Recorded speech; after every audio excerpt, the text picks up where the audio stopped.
It was on a day in May 1958 that a large brown envelope with the letters OHMS across the top of the envelope arrived at my home address for my attention.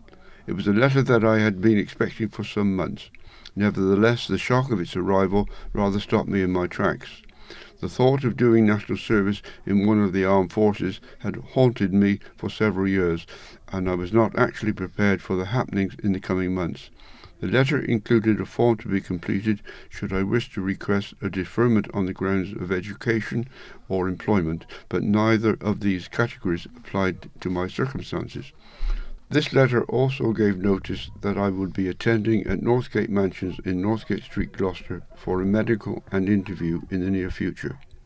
The appointment arrived a few weeks later, and I travelled to Gloucester to join other young men waiting to be seen by the medics. I was stripped of all modesty and jabbed and poked in various places and asked to cough at the appropriate moment, whilst my meat and two veg was firmly gripped by a strong pair of hands. I was also examined by a dental clinician and my ears and eyes checked for signs of deafness or poor sight. The following interviews were about which branch of the services I would like to be accepted in. I had been informed whilst at my place of employment that these interviews were an irrelevance, since the vast majority of those required to complete 2 years of national service were drafted into the army. More recently I read that the actual breakdown in my call-up time was 2% for the Royal Navy, 25% for the Royal Air Force and 73% to the Army, so I was very fortunate to have been selected for the Royal Air Force. It was in the October of 1958 that a further OHMS letter contained within a brown envelope arrived through my letterbox, giving me details of where to report to on the 20th of November and a railway warrant providing a single journey from Stroud to Bedford via London. Also in the letter was advice on what to bring with me, or rather what not to pack in my hold-all, since any unwanted clothing would be returned to my home by the RAF. I set off from Stroud railway station early that morning, and the first part of the journey was uneventful until I crossed London to arrive at King's Cross station and make my way to the platform for the train departing for Bedford. I was then amongst a very large group of young men, all bound for RAF Cardington and being called up for national service. At Bedford railway station we were met by RAF personnel in uniform who directed us to waiting transport outside the station entrance. The journey to RAF Cardington was about 4 miles, and as we approached the camp we saw the barrage balloons anchored to the ground in and above the huge hangars. We were met at the parade ground and taken to wooden billets, no doubt used during the Second World War, and provided with bedding and eating irons, knife, fork and spoon, to go down to the M's mess for a meal. That evening we were allowed time to organise our bed spaces and make new friends. Reveille sounded at 6:30 the following morning, and we were instructed to shower and shave before having breakfast. Of course we were still in our civilian clothes, but this was not the last for many hours. After breakfast we were taken to the uniform stores to be measured and kitted out from head to toe in blue battle dress, shirt, tie, socks, boots and underwear. Our civilian accessories were placed into a cardboard box and labelled to go back to our home address. We were again medically examined to include a visit to the dentist and optician. The next days were spent on what was called induction training, to include film shows depicting the RAF in time of conflict and peacetime, various lectures on discipline and rules and regulations, and of course recognising various ranks, both commissioned and non-commissioned, so that we could salute those that were entitled. At one interview I was told what my future role was to be and where I would receive my training. But firstly there was a further rail journey between the halt at RAF Cardington by special train to RAF Bridgnorth in the West Midlands, where I was to have my initial training called square bashing.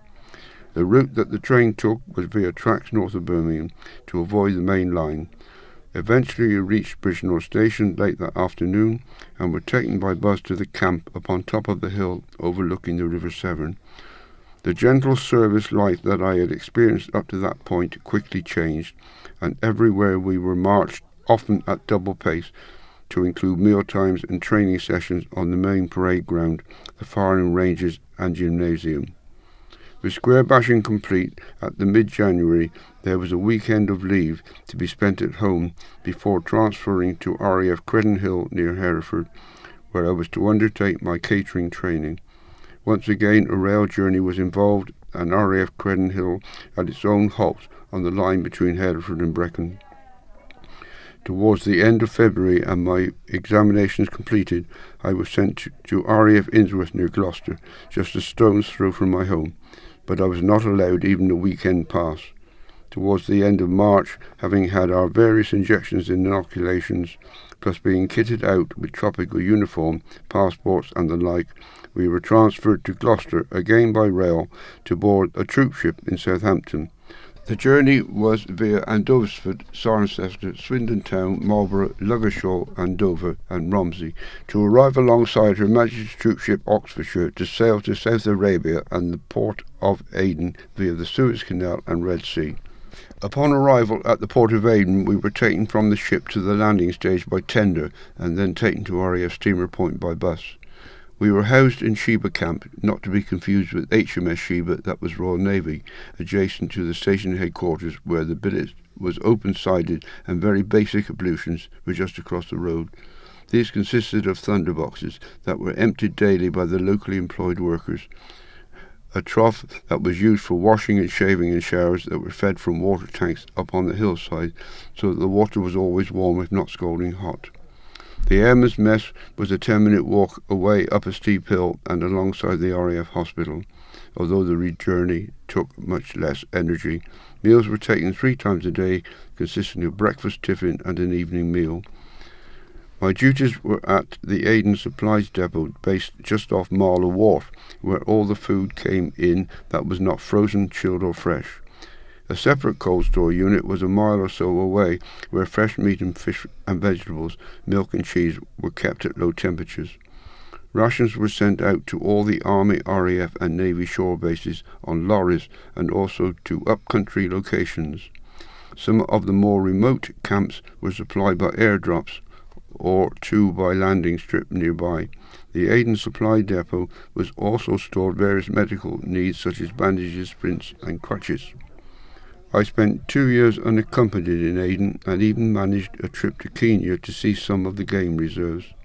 The RAF flew the likes of me to Mombasa Airport, where we would board local road transport to the railway station in the town, then proceed to Nairobi by steam train. The large bus station in Nairobi provided regular services to all parts of Kenya and Tanganyika. I was fortunate to have a good friend living in Arusha who was in charge of a large farming project, and he invited me to stay with him and his family for several days, and I even travelled to the foothills of Mount Kilimanjaro.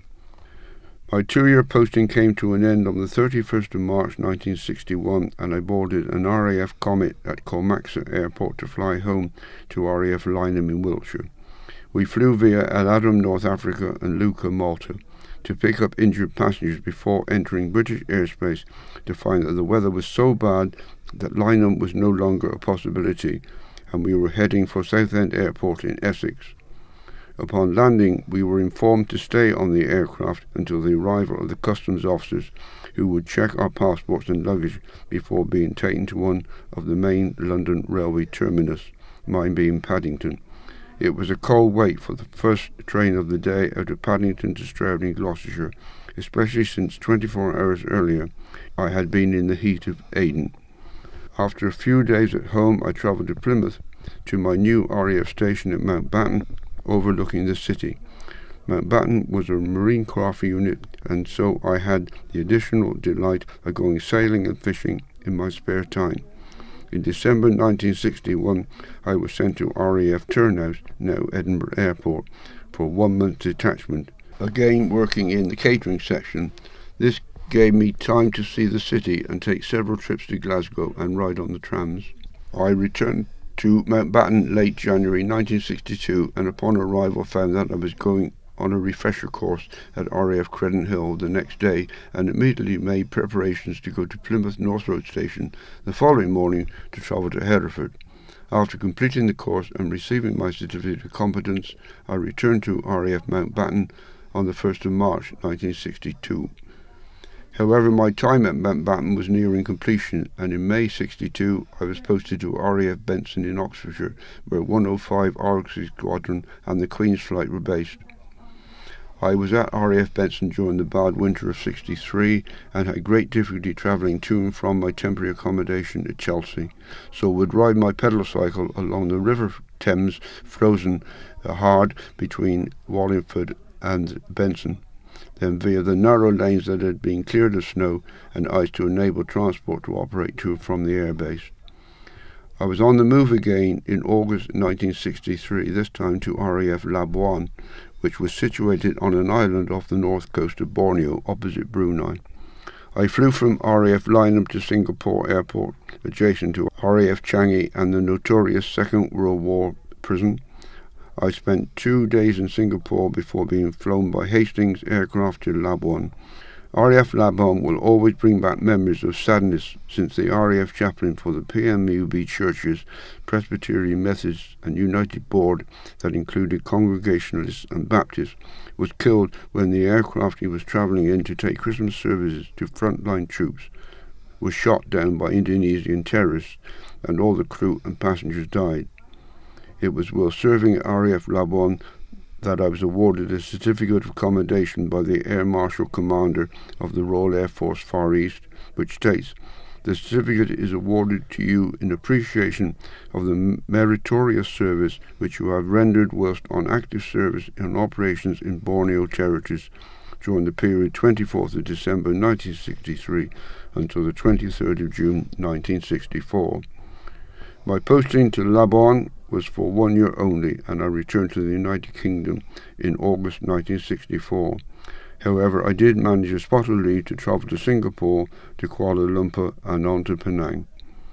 On the 6th of August I was posted to RAF Uphaven on Salisbury Plain, and my wife travelled with me to 12 Beverley Crescent, part of the Station Murray quarters. During my time at Uphaven I was sent to work at RAF Thorney Island near Emsworth in Hampshire, and spent my leisure time walking and cycling along the coast between Chichester and Portsmouth. My final posting was on the 15th of August 1966 to RAF Innsworth at Gloucester, and I was discharged from the RAF on the 1st of April 1967.